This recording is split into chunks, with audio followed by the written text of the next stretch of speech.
Yanam water మహాశయులకు అందరికీ కూడా మీ ద్వారాగా నమస్కారాలు తెలియజేసుకుంటూ ఉన్నాను. ఈరోజు జరిగిన ఎలక్షన్లో చాలా దగ్గరగా 95% పోలింగ్ జరిగింది.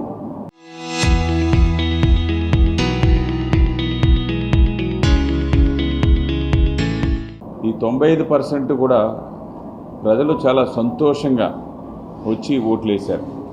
నాకు 30 సంవత్సరాల తర్వాత ఫస్ట్ టైం ఎమ్మెల్యే అయినప్పుడు ఇప్పటికి 30 సంవత్సరాల నుండి 30 సంవత్సరాల తర్వాత నేను మళ్ళీ పోటీ చేస్తున్నాను. చాలా ఎలక్షన్లో నేను చూశాను, అన్నీ కూడా ఎప్పుడు ఎలక్షన్లో వేల కొద్ది మెజార్టీతోటే గెలుస్తూ ఉంటాను. కానీ ప్రజలు ఇప్పుడు చూపించిన ఉత్సాహం, అది మహిళలైనా, యూత్ అయినా, ప్రజలైనా, పెద్దలైనా, నాయకులైనా ఈ ఎలక్షన్లో చూసినట్టుగా నేను ఎప్పుడు కూడా చూడలేదు. అంత ప్రేమ అభిమానాలతో మల్లాడి కృష్ణారావు పరిపాలన కావాలి అని మెజార్టీ ప్రజలు అనుకోవడం, దాన్ని ఈ విధమైన ప్రేమ అభిమానాలు చూపించడానికి ముఖ్య కారణం. ఇప్పటి వరకు 5 సంవత్సరాల్లో చేసిన ప్రజాప్రతినిధిగా చేసిన అతను కూడా ఎక్కడా కూడా ప్రజల్ని ఆకట్టుకునేలా కానీ, ప్రజలకి మంచి చేయడం కానీ ఏదీ చేయకపోవడంతో నా మీద ప్రేమ పెరగడానికి అదొక కారణం. ఈరోజు నాకు రిజల్ట్స్ మే 4వ తారీఖు అయినా కానీ సహజంగా నేను ఒక్కొక్క బూత్ను 5 టైమ్స్ తిరుగుతుంటాను. 5 టైమ్స్, ఈవేళ 6 టైమ్స్ తిరిగాను. ఎక్కడ మొత్తం అంతా కూడా 30 స్క్వేర్ కిలోమీటర్స్లో 6 సార్లు నేను ప్రతి బూత్ని కూడా టచ్ చేశాను. ప్రజల నాడి చూశాను, ఏ విధంగా ఉంటుందో అన్నది చూశాను. ఆ చూసిన దాన్ని బట్టి నేను సాధారణంగా ఎలక్షను విన్ అయ్యాం అని చెప్పేసి ముందుగానే చెప్పడం జరుగుతుంటుంది. ఈ ఎలక్షన్లో నన్ను ప్రజలు మరలా 6వసారి యానం నియోజకవర్గానికి ఎమ్మెల్యేగా గెలిపించారని మీ ద్వారాగా తెలియజేస్తున్నాను. మెజార్టీల విషయాలు నేను ఇంకా బూత్ వైజ్గా అన్నీ కూడా వెళ్తాను. 42 బూత్స్ ఇవన్నీ చూసుకుని వెళ్తాను. 100% గెలవడం మాత్రం 100%. ఆ మెజార్టీల విషయాలన్నీ కూడా ఇప్పుడు చెప్పేదానికంటే తర్వాత నేను చెప్పడం జరుగుతుంది. ఇది ఒక వర్గం, ఒక మతస్థులు నన్ను గెలిపించలేదు. అన్ని మతాలు, అన్ని మతస్థులు, అన్ని కులస్తులు కలిపి నా విజయంలో పాలు పంచుకున్నారు. వారందరికీ కూడా మీ తరపున ప్రత్యేకమైన కృతజ్ఞతలు. నేను ప్రజలకి ఏమైతే నేను మాట ఇచ్చానో ఆ మాటని రేపటి నుంచే మొదలు పెడతాను. రేపు నేను ఆల్రెడీ రిటైర్డ్ సర్వేని అందరూ కూడా ఇచ్చేసుకుని అవుట్ సైట్స్ మీద ఫైనల్గా దానికి స్కెచ్ అన్నీ తయారు చేసుకుని ఒక 2-3 డేస్లోనే సీఎం గారి దగ్గరికి వెళ్ళడం. సీఎం గారు కూడా ఇందాక ఒక 4:30కి ఫోన్ చేశారు. ఎవరికో ఫోన్ చేస్తున్నారు, నేను ఫోన్ ఎత్తలేదు. 4:30కి అప్పుడు నేను ఫోన్ చేశాను. చేసినప్పుడు కూడా మల్లాడి ఇక్కడ చాలా బాగా జరుగుతుంది, నీది కూడా మంచిగా జరుగుతుందని వచ్చింది, ఏంటి అని చెప్పేసి అంటే ఈ విధంగా ఉంది అని చెప్పేసి కూడా చెప్పాను. చిన్న ఇబ్బందులు ఉన్నా కానీ మనకి విజయంలో ఎక్కడ కూడా అవతల వాళ్ళు ఎంతమంది పనిచేసినా కూడా విజయాన్ని ఆపలేరు అని చెప్పేసి సీఎం గారికి చెప్పాను. ఇప్పుడు మీకు కూడా చెప్తున్నాను. ప్రజలకు కూడా ఇంకా ఎవరికి కూడా ఒక డౌట్ కానీ లేకుండా ఉండడం కోసమే మీ ద్వారాగా తెలియజేస్తూ ఉన్నాను. మీరు ఏది అడిగితే దానికి సమాధానం చెప్తాను. నాకు ఎన్నికలనే కాదు, ఏ పని చేసినా కానీ నేను కష్టపడి ఆ పని రిజల్ట్స్ దాంట్లో తీసుకోవాలి. రిజల్ట్స్ ఆ విధంగా అనుకుంటాను. నా ఎలక్షన్ అయినా, ఇంకో ఎలక్షన్ అయినా, లేదా ఇంకో పని అయినా, చిన్న పని అయినా కానీ నా మనస్తత్వం, నా శరీరం కష్టానికి ఫస్ట్ ముందు కష్టం పడడం అనేది నేను నేర్చుకున్నాను నా చిన్నతనం నుంచి. దాని తర్వాతే దాని రిజల్ట్స్ వస్తుంది. దాని రిజల్ట్స్లో హ్యాపీనెస్ ఉంటుంది. నా హ్యాపీనెస్ తోటి పాటు ప్రజలు కూడా నన్ను ఏ పని చేసినా సక్సెస్ ఉంటుందన్న ఉద్దేశంతో ప్రజలందరూ కూడా నన్ను చాలా విశ్వసిస్తుంటారు. మల్లాడికి సపోర్ట్ చేశారు అని చెప్పేసి అనడానికి, మల్లాడి ఇప్పుడు ప్రజాప్రతినిధి కాదు. అతను ఇంకా రిజల్ట్స్ వచ్చే వరకు కూడా ప్రజాప్రతినిధి చెప్తారు. ఇప్పుడు మనం మామూలుగా ఇప్పుడు ఉన్నప్పుడు దానికి మల్లాడికి అధికారులు చేశారు అని అంటే, అధికారులు కూడా ఒక అంబ్రెల్లాగా ఉంటారు. ఇటు పవర్ ఉంటే ఇటు గొడుగు పెడతారు, ఇటు పవర్ ఉంటే ఇటు గొడుగు పెడతారు. దానికి ఇదే ఆ విధంగా బ్యాలెన్స్ చేసుకుని వెళ్తుంటారు. అంతేగాని ఒకరి పక్కన వెళ్ళడానికి ఉండదు. ఎక్కువ మంది ఆ విధంగా ఆలోచన చేస్తారు. అంతేగాని ఉద్యోగస్తులు నాకు సపోర్ట్ చేశారనడంలో సరిలేదు. వాళ్ళు ఓట్లు వేసి ఉండొచ్చు, ఎక్కువ మంది ఓట్లు వేసి ఉండొచ్చు. ఎందుకంటే వారికి ఏ ప్రమోషన్ విషయాలు కానీ, పెన్షన్ విషయాలు కానీ, లేదా వాళ్ళకి కొన్ని గ్రాంట్ గవర్నమెంట్ నుంచి తీసుకురావడంలో కానీ నేను ఎక్కువగా ఇన్వాల్వ్మెంట్ ఉన్నది. దాని మీద నేనంటే వారికి కొంత అభిమానం ఎక్కువ ఉండొచ్చు అని చెప్పేసి నేను భావిస్తూ ఉన్నాను. పెరిగిది లాస్ట్ టైంకి ఇప్పటికి ఒక తేడా ఉంది. లాస్ట్ టైము డెత్ ఓట్స్ అన్నీ కూడా అలాగే ఉంది. ఇప్పుడు 40,000 నుంచి 38,000కి వచ్చింది. 2,000 ఓట్లు తీసేయడం జరిగింది.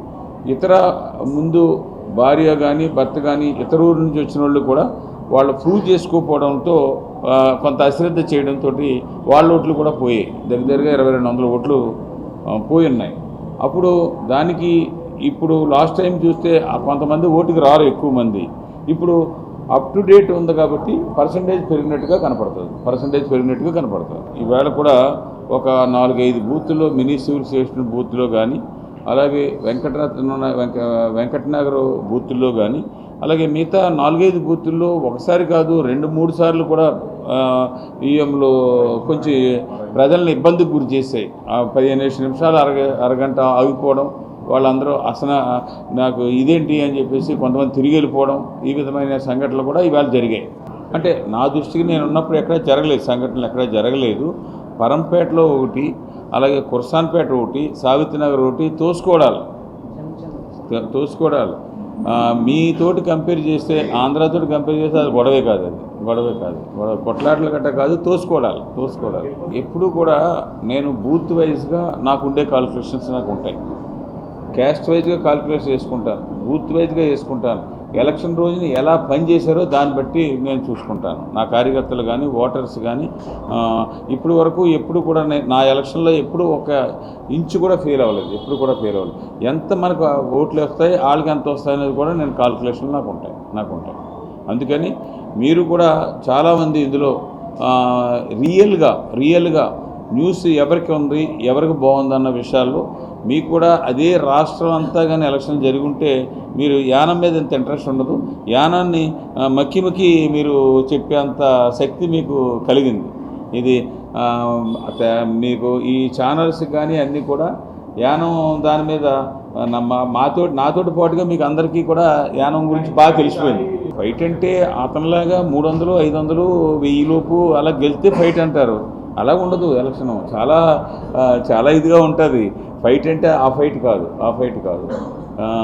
దానికి ఏంటంటే ఈ ఆంధ్రప్రదేశ్లో పక్కన ఎక్కడ ఎలక్షన్ రాకపోవడం, వాళ్ళందరూ కూడా అతనికి కొన్ని పార్టీలు కొంతమంది వచ్చి పనిచేయడం, నేను బీసీ సంఘాలతోటి అలాగే ముందు వైఎస్ఆర్ పార్టీతోటి నేను బాగా అటాచ్లో ఉండడం వల్ల వైఎస్ఆర్ పార్టీకి సంబంధించిన నాయకులు కూడా కొంతమంది వచ్చి పనిచేశారు. వాళ్ళకి ముందు నేను సహాయం అందించానని చెప్పేసి చేస్తున్నారు. చిన్న వాళ్ళు కార్యకర్తలు అవ్వచ్చు, పంచాయతీ ప్రెసిడెంట్లు అవ్వచ్చు, ఆ స్టేజ్ ఉన్న వాళ్ళు తెలుగుదేశం వాళ్ళు ఆ విధంగా వచ్చి ఉన్నారు. ఎందుకంటే మొన్న ఎలక్షన్లో నేను న్యూట్రల్గా ఉన్నాను. ఇక్కడ న్యూట్రల్గా ఉన్నప్పుడు నేను న్యూట్రల్గా ఉంటే ఆటోమేటిక్గా కూటమికి బెనిఫిట్ జరిగింది. ఆ విధంగా కొంతమంది ఆ దృష్టితోటి చూసుంటారు. యానానికి మాత్రం ఆంధ్ర ఇన్ఫ్లుయెన్స్ కానీ, ఆంధ్ర లీడర్స్ మాత్రం 100ల కొద్దీ ఇక్కడికి వచ్చి పనిచేశారు. బోత్ సైడ్ అంటే బీసీ ఓట్స్ ఇక్కడ మేజర్ కమ్యూనిటీ చెట్టుపల్లి కమ్యూనిటీ, తర్వాత వాషర్మెన్, మిగతా కంసాళ్ళు, చాకళ్ళు, కంసాళ్ళు, యాదవులు ఇవన్నీ ఉన్నాయి. అవన్నీ కూడా వెరీ స్మాల్ కమ్యూనిటీస్, 500, 800 ఇలా ఉంటాయి. ఒక చెట్టుపల్లి కమ్యూనిటీ మాత్రం 4,800 ఓట్స్ ఉన్నాయి. ఇవన్నిటిలో కూడా అబోవ్ 70-75% నాకు ఓట్ చేశారు. అలాగే ఎస్సీస్ కూడా 65-70% నాకు ఓట్ చేశారు. మిగతా పర్సంటేజ్ చూసుకుంటే అగ్నికుల క్షత్రియులు మినిమం 94-95% నాకు ఓట్ చేయడం జరిగింది. కాపు సామాజిక వర్గం నుంచి గత ఎలక్షన్తో కంపేర్ చేస్తే 3 రెట్లు పెరుగుంటాయి. మా రంగస్వామి గారికి ఎలక్షన్లో పోటీ చేసినప్పుడు ఓన్లీ 4-5% మాత్రమే. ఇప్పుడు అప్ టు 20% దాటే ఉంటాయి తప్ప తక్కువ ఉండవని చెప్పేసి నాకు ఉన్న ఆలోచన. అదేవిధంగా మహిళలు, జెంట్స్ కంటే మహిళలు ఒక 3-4% పైనే నాకు ఓట్ చేశారు. అన్ని కమ్యూనిటీస్ కూడా. ఎందుకంటే ఒక క్లీనింగ్ దాంట్లో ఎక్కువ తీసుకున్నారు. మిగతా ఇష్యూల్లో ఆయుష్మాన్ భారత్ ఇష్యూ కానీ, పట్టాల ఇష్యూ కానీ, ఊరు ఈ చిన్న ఒక పోలుకి కూడా పెయింట్ వేసి పరిస్థితి లేకుండా పోయింది. ఎక్కడన్నా చిన్న రోడ్డు ప్యాచీ పడితే దానికి వేయకన్నా పోయింది. ఒక పైప్ లైన్ ఎక్కడన్నా కానీ లీకేజ్ అయితే దాన్ని చూడకన్నా, ఒక లైట్ పోతే స్ట్రీట్ లైట్ వేయకన్నా, ఈ విధంగా ఉంది. యానం ఎప్పుడు కూడా మల్లాడి కృష్ణారావు అన్న వ్యక్తి ఎవ్రీ మంత్ ఏదో ఒక ప్రోగ్రాం నేను చేస్తూనే ఉండేవాడిని. అది చిన్న ప్రోగ్రామా పెద్ద ప్రోగ్రాం కాదు, కొంచెం కలకలలాడుతూ ఉండేది. ఆ కళ తప్పిపోయింది అన్నది ప్రజల్లో ఉన్న భావం. అది క్లీనింగ్ పాయింట్లో మన ఆరోగ్యం అంతా కూడా పాడైపోతుంది. ఇతను బినామీ కంపెనీ చేస్తూ ఉన్నాడు. ఒక 13 లక్షలు ఉన్నదాన్ని 46 లక్షలు తీసుకుని కూడా ఇంకా చాలా శుభ్రంగా చేయాలి. ఆ శుభ్రంగా చేయలేదు, ఇతను డబ్బు కోసమే చూశాడు అన్నది ప్రజల్లో బాగా నాటిపోయింది. ఎప్పుడు కూడా నాకు నా సొంతంగా కానీ, నా ఫాలోవర్స్ నుంచి కానీ మందు డబ్బు అన్నది ఎప్పుడు కూడా లేదు. ఈ ఎలక్షన్లో నాది లేకపోయినా కానీ నా ఫాలోవర్స్ అది కూడా ఉందని చెప్పేసి మీ దగ్గర నేను ఒప్పుకుంటున్నాను. అవతల 4 రెట్లయితే ఇక్కడ ఒక 25% లేదు అన్నది ఎప్పుడు కూడా నేను ₹1 ఖర్చు పెట్టలేదు అని చెప్పేసి ఓపెన్గా చెప్పేవాడిని. కానీ ఆ మాట ఇప్పుడు చెప్పడానికి నా ఫాలోవర్స్ ఖర్చు పెట్టిన విధానం కూడా చూస్తే నేను ఆ విషయంలో సైలెంట్ అని చెప్పేసి మీకు ద్వారా తెలియదు. తప్పు అయితే తప్పు అని చెప్తాను. నేను చేయని దాన్ని చేసినట్టు కానీ, చేసిన దాన్ని చేయలేదు అన్నదానికి నేను ఎప్పుడు కూడా అబద్ధం అన్నది నా దగ్గర నుంచి రాదు. నేను ఒక వీడియో చేసి ఆ వీడియో ద్వారాగా పంపించాను నేను. అక్కడికి వెళ్తే 2.5 రోజులు పోతుంది. ఇక్కడేమో మేమంతా మీ క్యాంపెయిన్ అంతా మీదే. మీ క్యాంపెయిన్ ఒక్కటే, అవతల వేరే లీడర్స్ అవి కూడా వచ్చి చేస్తూ ఉన్నారు. మీ క్యాంపెయిన్ లేనప్పుడు మేము వెళ్ళి మాట్లాడితే క్రౌడ్ రారు. అటువంటప్పుడు మీరు అక్కడికంటే ఇక్కడ మీరు దానికి ఇవ్వండి. అలాగే మనీ ఫ్లో అంటే మందు కానీ అన్నీ కూడా చాలా రోజుకి పెరిగిపోతూ ఉంది. అటువంటప్పుడు ఉన్న టైంలో 2.5 డే, ఎందుకంటే నేను డోర్ ప్రచారం చేయలేదు ఎక్కడ కూడా. నేను ఓన్లీ స్ట్రీట్ మీటింగ్స్ మాత్రమే. వాళ్ళైతే డోర్ ప్రచారం చేసినప్పుడు చాలామంది మనల్ని కలవలేదనుకుని మిస్అండర్స్టాండింగ్ చేసుకున్న కొంతమంది ఉంటారు. మిగతా వాళ్ళు ఏంటంటే అతను అడిగినా ఓటు అడగకపోయినా ఈ ఊరిని బాగు చేస్తాడు, శుభ్రం చేస్తాడు అని ఓట్లు వేసిన వాళ్ళు ఎక్కువ మంది. అందుకని నేను ఇందులో ముందులాగే 25 సంవత్సరాలు 5 సంవత్సరాల ఎలక్షన్లో ₹1 లేకుండా గెలిచానని నేను మాట్లాడుతుంటాను. ఈ ఎలక్షన్లో మాత్రం ఆ విధంగా జరగలేదన్నది మీ ద్వారాగా నేను ఒప్పుకుంటూ ఉన్నాను. అన్ని చోట్ల బాగున్నాయి. ఒక్క మిషన్లు మాత్రమే ఇచ్చింది తప్ప బయట కూడా ఎలక్షన్ కమిషను ఫ్యాన్లు కూడా పెట్టింది. బయట క్యూలో ఉండే వాళ్ళకి ఆ గాలి తగలడానికి కూడా స్టాండింగ్ ఫ్యాన్లు కూడా పెట్టింది. అలాగే వికలాంగులు వీళ్ళందరూ కూడా ట్రైసైకిళ్ళు అన్నీ కూడా చేసింది.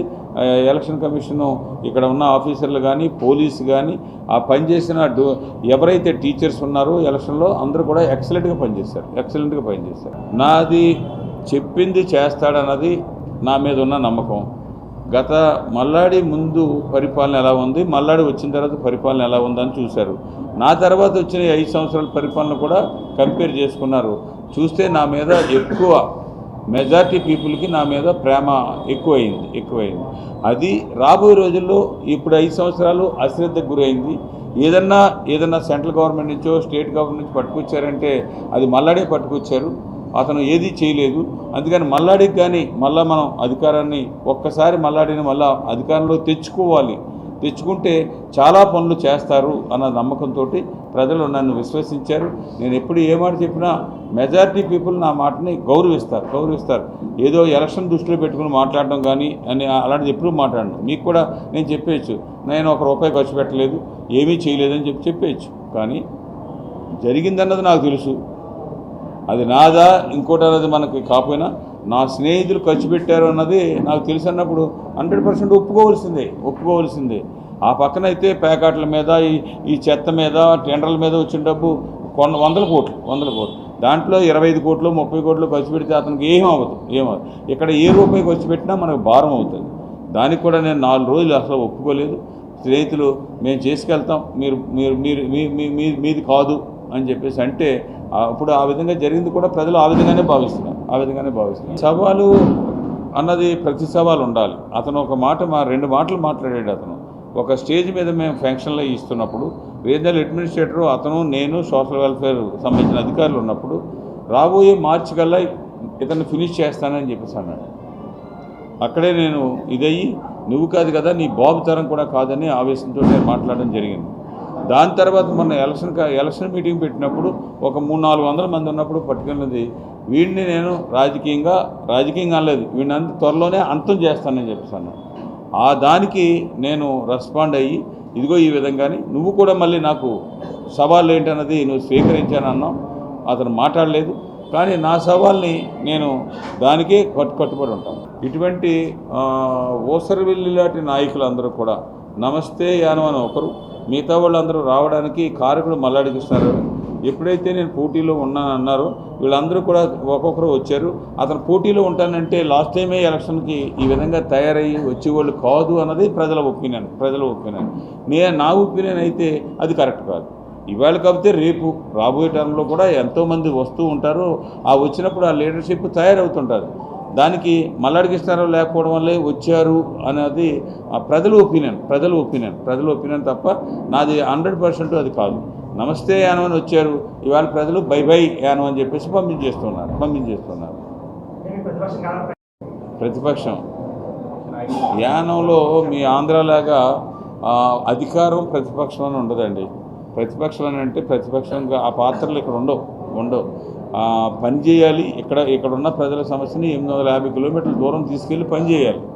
అంతేగాని వీళ్ళ ప్రతిపక్షం ఎలాగంటాం? నీకు అధికారం ఇచ్చినప్పుడే ప్రజల దగ్గర లేనప్పుడు, అధికారం లేనప్పుడు నువ్వెక్కడ ఉంటావు? నీకు అధికారాన్ని ఇచ్చి 5 సంవత్సరాలు నీ కార్యకర్తలో నీ నాయకులు చిచ్చి అని చెప్పేసి దూరానికి వెళ్ళిపోయినప్పుడు, అధికారం లేనప్పుడు నువ్వు వాళ్ళని ఎలా కాపాడుతావు? వాళ్ళు ఎందుకు వస్తారు?